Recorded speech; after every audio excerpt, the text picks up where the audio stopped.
Európa integrációja egy több évtizedes folyamat eredménye, ami abból a felvilágosodás korából származó felismerésből fakad, hogy az egymással rivalizáló, egymás ellen háborúzó európai országok szükségszerűen gyengítik egymást, és az erőforrásaikat a jólét előmozdítása helyett értelmetlenül elpazarolják. A 20. század katasztrofális történelmi eseményei, az első, majd a második világháború bizonyossággá tette ezt a felismerést, és a józanul gondolkodók számára egyértelművé vált, hogy az európai összefogás gazdasági, politikai és minden ország számára a biztonsági szükségszerűség. Az európai integráció bonyolult és kihívásoktól nem mentes folyamata a második világháborút követően kezdődött, nyugat-európai országok gazdasági viszonyainak több évtizedig tartó összehangolásával. Ezt az együttműködést bővítette tovább az Európai Gazdasági Közösségek 12 tagállamára vonatkozó 1992-ben megkötött Maastrichti szerződés. A Maastrichti szerződés hozta létre az Európai Uniót, ami a már meglévő gazdasági és kereskedelmi együttműködést két további területtel egészítette ki. Ezek a területek az Európai Unió tartó pillérei. Az első, a közösségi pillér, az európai gazdasági közösségek eddigi eredményeit foglalja magában, ami kiegészül többek között az oktatás és kultúra, az egészségügy, a kutatásfejlesztés, a környezetvédelem és a szociálpolitika területeivel. A második pillért a közös kül- és biztonságpolitika jelenti, ami a közös akciókat, az emberi jogok védelmét, a demokrácia, valamint a jogállamiság védelmét foglalja magában. A bel- és igazságügyi együttműködés jelenti a harmadik pillért, amihez a külső határok ellenőrzése, a bevándorlás és menekültügy összehangolása, a szervezett bűnözés, a kábítószerkereskedelem és a terrorizmus elleni közös harc tartozik. A Maastrichti szerződés hatályba lépésével 1993-tól létrejött az egységes piac, ami a tagországokban érvényre juttatta a 4 szabadság elvét: az áruk szabad áramlását, a szolgáltatás nyújtás szabadságát, a tőke szabad áramlását és a személyek szabad mozgását, letelepedését, munkavállalását az Unió bármely tagországában. A helyzet összetettségét jól jelzi az a tény, hogy az átjárható határok előtti akadályok megszüntetése érdekében több száz közös jogszabályt kellett megalkotni.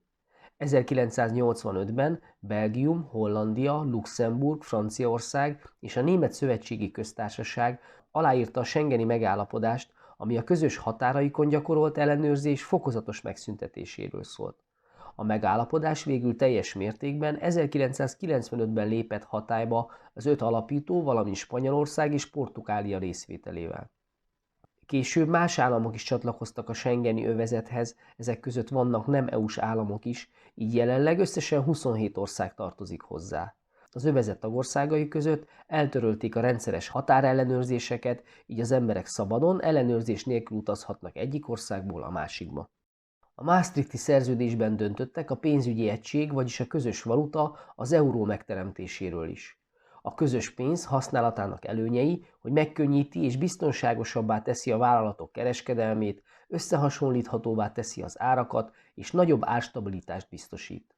A mellette szóló érvek ellenére az euró bevezetését számos politikai és gazdasági akadály hátráltatta, és a tagállamok kormányai nem voltak mind egyenlő mértékben elkötelezettek a megvalósítás iránt. Az euró bevezetésére így csak 1999-ben került sor, de az első 3 évben csak virtuálisan létezett, úgynevezett számlapénzként. Az euróérmék és a bankjegyek 2002. január 1-én jelentek meg bizonyos országokban. Az Európai Unió hivatalos fizetőeszközét jelenleg 20 országban és az Európai Unió intézményei közösen használják. Az eurót használó országok alkotják az eurózónát. Érdekesség, hogy az eurózónán kívül további 6 ország fizetőeszköze szintén az euró. Ezek közül a legfurcsább a dél-afrikai Zimbabwe, amely 2009 óta nem rendelkezik önálló fizetőeszközzel, viszont az országban több más pénznem mellett az euró is használatban van. Az Európai Unióhoz bármelyik európai ország csatlakozhat, amely teljesíti a tagsági feltételeket, vagyis olyan demokratikus intézményrendszerrel bír, ami biztosítja a jogállamiságot, az emberi jogok tiszteletben tartását és a kisebbségek védelmét. Működő és versenyképes piacgazdasággal rendelkezik, és vállalni tudja az uniós tagsággal járó kötelezettségeket. A csatlakozási folyamat a tárgyalások megkezdésétől az alkalmassági vizsgálatok lezárásáig általában több évig is eltart. Az EU-t története során 7-szer bővítették.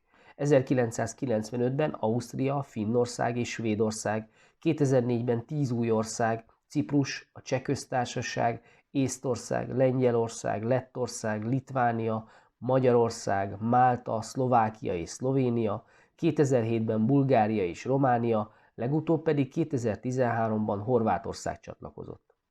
2016-ban Nagy-Britannia kilépés mellett döntött, ezt hívják Brexitnek, így az EU-t jelenleg 27 ország alkotja.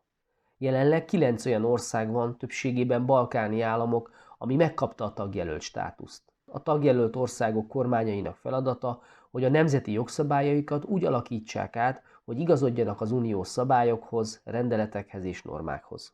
Az Európai Unió nemzetközi jogi megítélése nem könnyű, mivel több mint szuverén államok szerződéses együttműködése, hiszen közös intézményei vannak, de mégsem tekinthető föderációnak sem, vagyis az Egyesült Államokhoz hasonló államszövetségnek.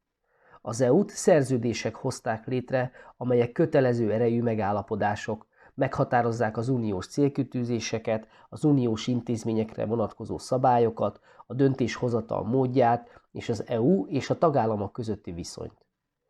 1997-ben írták alá az Amszterdami Szerződést, majd 2001-ben a Nízai Szerződést. Mindkettő az uniós intézmények megreformálásáról szólt, hogy az unió nagyobb taglétszámmal és hatékonyan működhessen.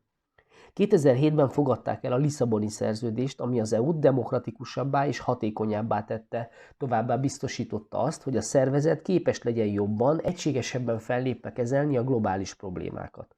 A Lisszaboni Szerződésben egyértelműen elválasztották az EU-s, a tagállami és a közös hatásköröket, és kibővítették az Európai Parlament jogkörét. Mivel az Európai Unió nem egy állam, így fővárosa sincs. Az EU-s intézményeknek a franciaországi Strasbourgban, Luxemburgban, a németországi Frankfurtban és a Belgiumban található Brüsszelben van a székhelye. Az Európai Unió intézményi felépítése egyedülálló, döntéshozatali rendszere pedig folyamatosan fejlődik. Az EU-nak 7 főintézménye van, ezek közül 4 szerv szorosan együttműködik egymással, az EU programjának kialakítása, illetve az uniós jogalkotás kezdeményezése és koordinálása ügyében. Ez a 4 intézmény az Európai Parlament, az Európai Tanács, az Európai Unió Tanácsa és az Európai Bizottság.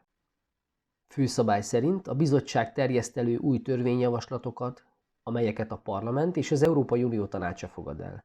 Ezt követően a tagállamok végrehajtják az új jogszabályokat, a bizottság pedig gondoskodik arról, hogy alkalmazásukra megfelelően kerüljön sor. Az uniós országok állam, illetve kormányfői az Európai Tanács keretében ülnek össze, hogy meghatározzák az Európai Unió általános politikai irányvonalát. Az Európai Tanács viszont az uniós szerződések esetleges módosításainak kivételével nem fogad el jogszabályokat. A tagállamok miniszterei az Európai Unió Tanácsának keretében ülnek össze, hogy jogszabályokat fogadjanak el és összehangolják a szakpolitikákat. Fontos feladatai még az EU más országokkal kötött megállapodásainak aláírása, az EU éves költségvetésének jóváhagyása, az EU kül- és védelmi politikájának kidolgozása, valamint a tagállami bíróságok és rendőri erők közötti együttműködés összehangolása. A Strasbourgban ülésező Európai Parlament az uniós országok polgárait képviseli, és az Európai Unió Tanácsával közösen az európai jogszabályokra vonatkozó döntéseket hoz. Fontos jogköre továbbá, hogy jóváhagyja az unió költségvetését. A rendes jogalkotói eljárás során az Európai Parlament a tanáccsal egyenrangú félként lép fel, amit együttdöntésnek neveznek. Az Európai Parlament az EU legkülönlegesebb intézménye, mert a tagjait, a képviselőket az európai állampolgárok közvetlenül választják az 5 évente megtartott EP választásokon. A választásokat országonként külön, arányos rendszerben tartják, pártlistákra lehet szavazni, amelyekről a leadott szavazatok arányában lehet bekerülni az Európai Parlamentbe. A bejutott képviselők nem tagországonként, hanem európai pártokhoz való tartozásuknak megfelelően alkotnak képviselőcsoportokat. A 2024-es választásokon 720 képviselői helyről döntöttek az európai választók, amelyek közül 21 jutott Magyarországnak. A választásokon az Európai Néppárt szerezte meg a legtöbb mandátumot 188-al. Az Európai Bizottság az EU fő végrehajtó szerve és az EU közös érdekeit képviseli. Jogalkotási kezdeményezési jogával élve új jogszabályokra irányuló javaslatokat terjeszt elő, végrehajtja az uniós költségvetést és biztosítja, hogy az országok helyesen alkalmazzák az uniós jogot. A bizottságot az Európai Bizottság elnöke vezeti, akit az Európai Parlament képviselői választanak meg 5 évre. Az EU saját költségvetéssel rendelkezik olyan uniós célok megvalósítására és nagy projektek finanszírozására, amelyeket a legtöbb uniós ország önmagában nem tudna finanszírozni, akár a projekt mérete, akár a határokon átívelő jellege miatt.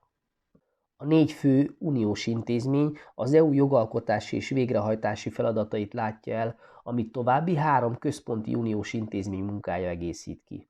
Az Európai Unió Bírósága, az Európai Központi Bank és az Európai Számvevőszék az EU működésével kapcsolatos igazságügyi, pénzügyi és külső ellenőrzési feladatokat lát el. Az Európai Tanácsot és az Európai Unió Bíróságát könnyű összekeverni az 1949-ben létrehozott Európa Tanáccsal és annak Strasbourgi Bíróságával.